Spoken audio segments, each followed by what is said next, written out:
Shalom, selamat malam. Bersama saya Yosia Arifin. Renungan malam ini dari Pendeta Dr. Erastus Sabdono berjudul Sembarangan Hidup.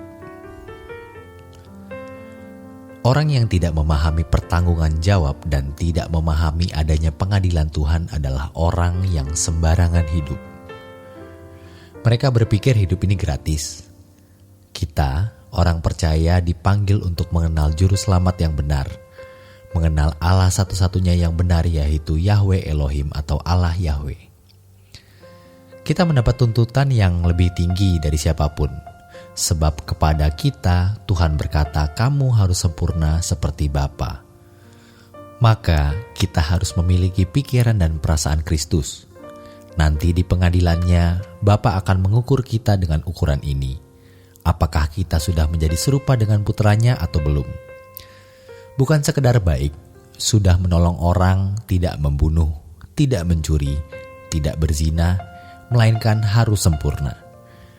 Maka terus terang, ini genting. Kita tidak tahu kapan kita akan selesai. Di pengadilan itu, kita harus memberi pertanggungan jawab, padahal kita tidak pernah tahu kapan kita mati. Seorang bayi yang baru lahir pun sejatinya sudah mendapat eksekusi hukuman mati. Kapan pelaksanaan eksekusinya? Tidak tahu. Maka ada bayi umur 8 hari meninggal, ada yang 3 bulan, ada yang umur 6 tahun meninggal, dan ada yang sampai usia 30 dan sebagainya. Kita telah menghabiskan tahun-tahun umur hidup kita dengan hidup suka-suka kita sendiri.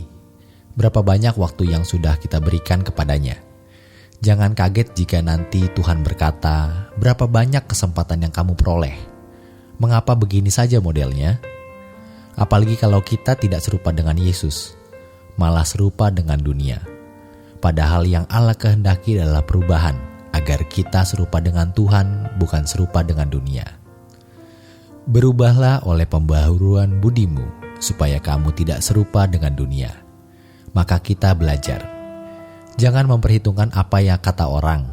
Lebih baik kita jadi hewan yang hidup tanpa pertanggungan jawab daripada jadi manusia tapi hidup suka-suka sendiri. Manusia lain hidup suka-suka sendiri, tapi kalau kita suka-suka Tuhan. Jangan anggap sepele hal ini. Inilah inti Kristen yang sebenarnya. Bukan sekedar ke gereja, nyanyi, liturgi. Itu agamani. Sedangkan kekristenan itu jalan hidup, jalannya Allah. Pikiran, perasaan Allah. Hukum kita adalah Tuhan sendiri. Kalau hukum kita Tuhan sendiri, kita harus punya pikiran dan perasaannya supaya kita bisa berbuat segala sesuatu selalu sesuai dengan pikiran dan perasaan Allah. Inilah perubahan yang harus kita lakukan secara teknis. Dari soal menjaga mulut, pikiran, mata, dan perilaku sampai kodrat kita diubahkan. Itu pekerjaan Roh Kudus yang luar biasa. Makanya orang tidak boleh terikat dunia lagi.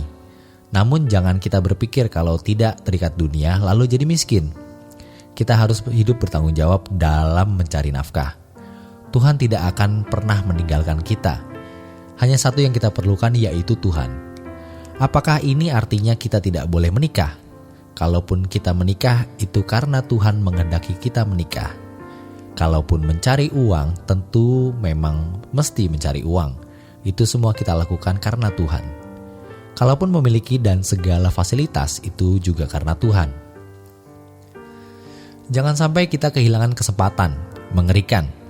Kita sudah terkontaminasi, terpapar cara berpikir dan prinsip-prinsip hidup yang salah, yang kalimatnya adalah hidup ini gratis. Dia tidak sadar siapa yang menciptakan dia. Dia tidak tahu untuk apa dia diciptakan. Makanya kita belajar apa alasan kita hidup. Kehidupan ini adalah milik Tuhan, bukan milik kita. Tapi Tuhan mempercayakan kehidupan itu kepada kita. Di dalam kehidupan yang Tuhan percayakan ada hak dan kewajiban. Hak itu anugerah, tapi kewajiban juga anugerah. Kita jalani.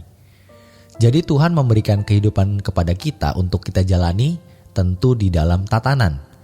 Makanya kita belajar Alkitab. Bagi umat perjanjian baru, Alkitab itu tidak mengajari hukum. Dilarang begini, dilarang begitu, boleh begini, boleh begitu, ini halal, ini haram. Tidak. Yang diajarkan adalah pengertian-pengertian, makanya orang tidak bisa mendengar khotbah hanya sekali. Kita ini bukan siapa-siapa. Coba kita pikir, jika Tuhan tidak menciptakan kita, mau jadi apa? Batu pun tidak.